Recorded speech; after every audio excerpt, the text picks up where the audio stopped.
everyone and welcome to another episode of Rift News, the show you most likely decided to watch because you are stuck in queue and you have nothing else to do. As is apparent by the endless queues, there was a big patch on PvE, so let's talk about that. So as always, let's first start with what is happening in League of Legends. On live servers, part 2 of the High Noon skins was released. And even though they got some really cool lore for their alternative universe, more skins are already coming. But before that, we first need to talk about Bel'Veth. We have talked about her lore in 3 separate videos already, so by now you probably know that her lore is pretty good. So far what we can say about her is that she slaps. Like, quite a lot. Her lore has generally been well received. She has been the most impactful champion since Viego, but this time there are no attachments. And she's basically what happens when Void becomes self-aware. When it comes to her gameplay, the memes are real. Since she's supposed to be a swarming Voidborn, one would expect her to be a caster. You know, someone summoning her swarm from a distance, but nope. There is something satisfyingly uncanny about her, isn't there? You wouldn't expect a big monster to be this fast. The fun part begins when you start digging into her abilities. There is so much text, you could fill a thesis. Her ultimate has 3 paragraphs. The reason why she is this way is because her seemingly not overloaded kit has so many components it is certainly pushing towards the overloaded area. For example, they wanted to make it so that the longer she attacks someone, the more damage she deals. And because she's a jungler, they wanted to give her true damage so that she could deal with monsters and tanks. Sounds simple, right? Fuck it, let's make it weird. Let's make it so that after she uses an ability, her next 2 attacks are faster, and every time she kills epic monster or a player, she gets permanent attack speed. We also need to make sure the players know the stacks are called Lavender stacks. Also, her attack speed is uncapped, but on-hit items deal less damage as a result. All of that is her passive. You could have just given her a 3-hit passive that deals true damage. She was made by Riot August, goddammit. Now when it comes to her Q, let's give her a dash. F*** it, let's give her 4 dashes, 1 in each direction, but they all have separate cooldowns. And instead of cooldown reduction, the cooldown scale with attack speed. W. It's a knock-up in front of her. But people need to know that she's slamming down her tail, because what are people gonna do? Look at the screen? Also, hitting champions with it must reduce Q's cooldown. She's a manta ray and she needs to dash more often. But it only reduces the cooldown in the direction of the enemy hit. E. She roots herself and attacks fast. Did they have a break during the meeting when discussing this ability? There are no quirks here.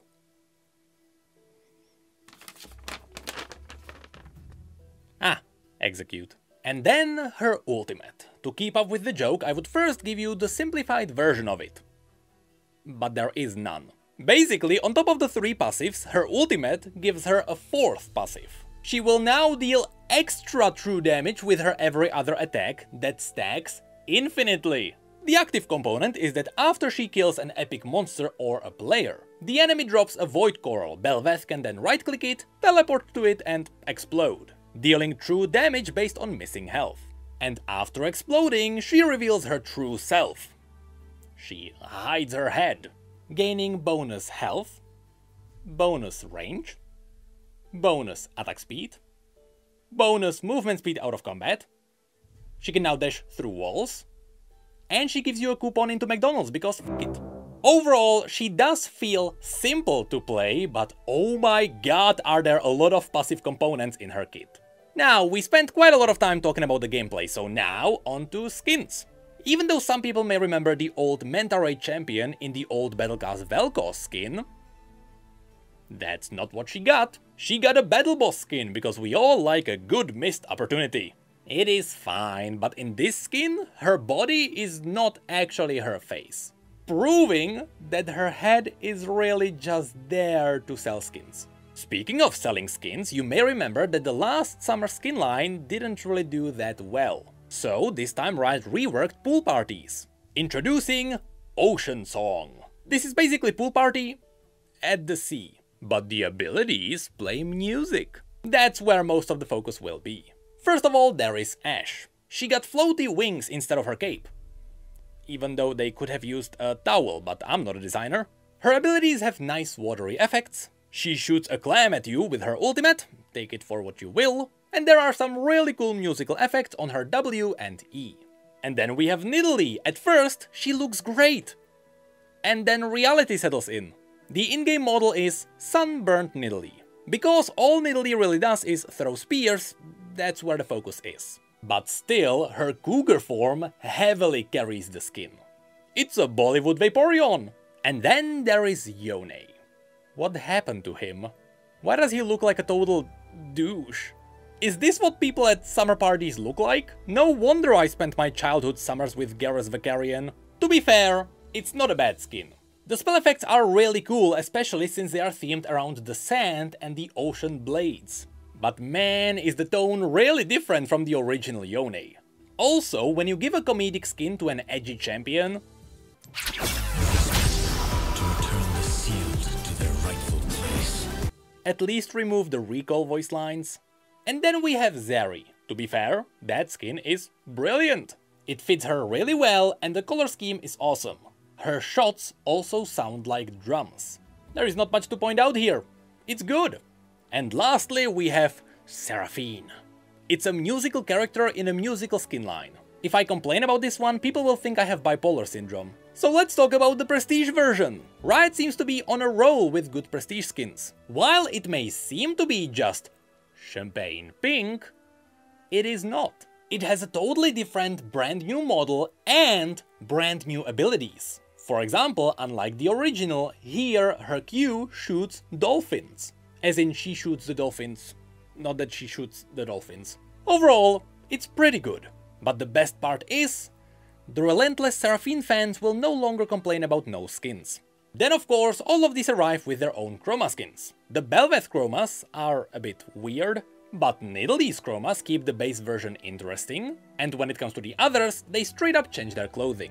There may also be a tiny ocean event with a couple of missions, because we got 2 new icons, 2 new emotes, and a ward. Lastly, there is one more thing to mention. During testing, Riot changed Bel'Veth's picking icon from this to this. The reason for this was, the icon now focuses on the phase head because, and I quote, readability. If that's your argument, don't make every female face in League the same. Her true form was actually what distinguished her. That weird icon was actually a great conversation starter. Great party, same. Have you seen the new weird icon? Yeah, what's the deal with that? I don't know, but it looks like uterus and I like it. Now it's a generic female number 14. Fresh news coming in! Yesterday, Riot decided to change Bel'Veth's weird yellow color into a more of a realistic texture. So now the yellow is not eye-blindingly vibrant. It also does look more real. But that's it for League on PvE, so now on to TFT. We already made 2 videos about Dragonlance, so there is not much to mention here. Dragonlance now finally appeared on PvE, but good luck getting there. Because it launched together with Bel'Veth, everyone is trying to get there, so now PvE is a hellhole. From the testing, it seems like people really love Dragonlance. The focus of the meta is not really on building a specific comp, but rather picking interesting augments and playing around those augments. That's generally how you win. Which is really awesome because this means that the meta should naturally be really diverse. However, the augments are so interesting that there was also an interesting bug. There is an augment that gives you gold after reaching level 9. Now, after you reach level 9, the leveling button disappears and you get the reward. So what happens when the button doesn't disappear? You can keep leveling up past level 9 and you get the reward on every click. So you essentially get infinite gold. People got every legendary 3-star in the same game. The only new TFT related thing on PvE are the new emotes. We got the new emotes for completing the new pass, and we also got the new ranked emotes. And if there is one thing that will force me into playing Hyper Roll, it is that one. Of course, all of the chibis and all of the dragons are there. But it was confirmed that the new Mythic Arena drops from eggs. However, there is a pity mechanic. After opening 60 eggs, you are guaranteed to get it on the next one. The thing is, these eggs cost 390 RP, so you are essentially playing a roulette as to how much the board will cost. The crazy thing is, remember how I was mad that the Tiger Arena was 13,000 RP? Well, if you don't get it in the 60 eggs, that would be 24,000 RP! That would be almost $200! You bet I'm trying to get it on stream, because I can't believe this is real. The odds to get the arena have to be decent. Otherwise, if they rely on the pity mechanic, it's insane. I still believe they should reduce it to at least 40 eggs. At least try to match your previous price, damn it. Anyway, Dragonlance are cool, so now onto Legends of Runeterra. Path of Champions 2.0 is now up, so you can now log in and enjoy your new adventures. And with the new World Walker expansion, we got new cards for Bard, Annie, Illaoi, and Jhin. To be honest, I really want to talk about the Bard cards in a separate video, but I will definitely cover Annie's cards, because recently on Universe we got a separate story for Annie that leads into these cards. So all of that is actually quite relevant to the core universe. And yes, we also got Jhin. And his cards finally revealed the Cabal, so I might talk about him too. Well, I almost forgot to talk about the Pulsefire event. Yes, with World Walker we got Pulsefire with a bunch of skins. There is Pulsefire Jhin, who also got a visual change to 5 of his spells. And he got an excellent level up animation. There is also Pulsefire Caitlyn, who got new Pulsefire traps, and she also got a great level up animation.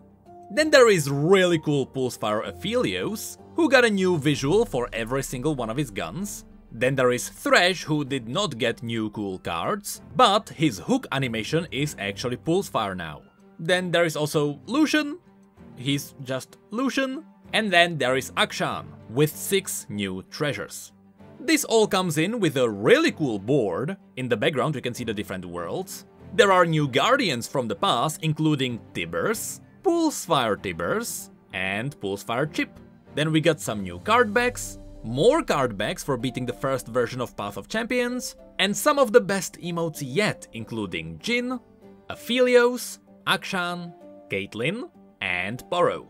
And that is that. But that's it for Legends of Runeterra as well, so now onto VALORANT! In VALORANT, VALORANT is VALORANT, so what you can expect is guns! With the latest bundle being Neptune. In this bundle all the guns have their own aquarium, but you can also smack people with an anchor. So now you can live out your ultimate Nautilus fantasies. I almost forgot to mention Wild Rift. There, to celebrate High Noon, they got their own cinematic.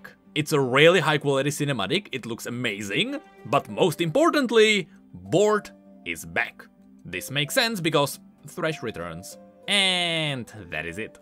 But that's it for this episode of Rift News. There was quite a bit of news on League, a little bit on TFT, but we talked about it last time. But what I am personally happy about is that the lore is finally moving forward again, be it through Legends of Runeterra or League. And I can feel that it is getting traction again. But we still have no idea what's gonna happen with Kai'Sa's corruption or Kassadin. So something may still come. But that's it. So now, go off. You still have a long queue to wait through.